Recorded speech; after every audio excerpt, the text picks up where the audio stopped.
Hey, it's Womb Wednesday and we are still on the autumn season of your menstrual cycle, which is week 4 if you're just tuning in.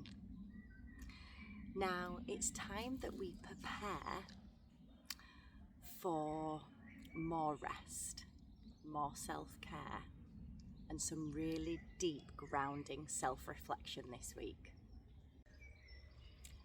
Now, last week we looked at PMS symptoms, and I'd like us to look at this a little bit more.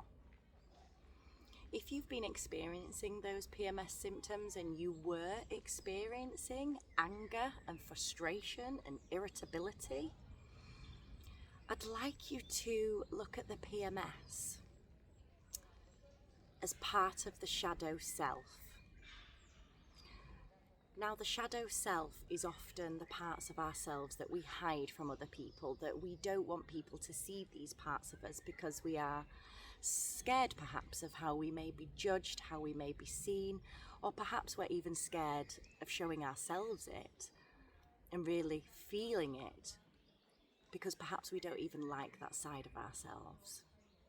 It can take years to work through your shadow self, so don't worry if you are just starting on this journey. It's about taking the first steps, starting to acknowledge those darker sides of you, because with everything we have dark and we have light. I would like you to envision the shadow self as like your inner child, the little you.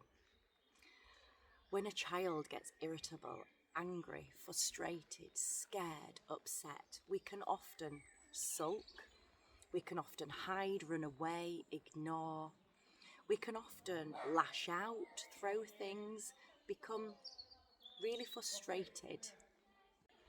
Often, if we ignore our shadow self and we ignore our self-care, it can really start to raise its head in the autumn season, week 4 of your menstrual cycle. So pay attention to that inner little child and that shadow.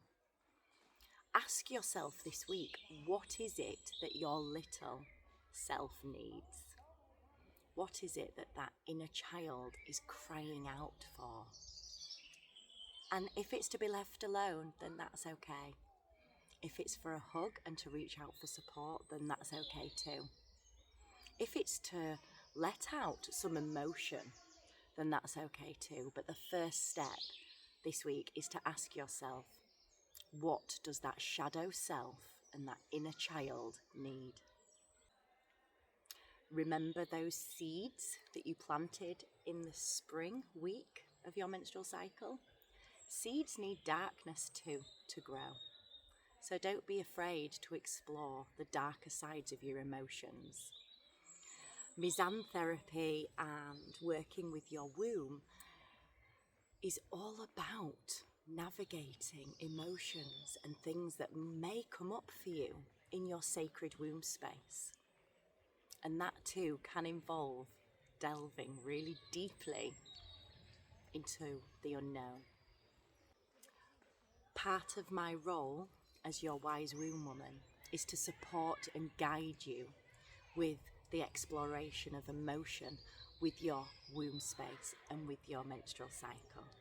So don't be afraid to explore deeper emotions, deeper feelings. Make sure you tune in next week for more Wise Womb Woman wisdom.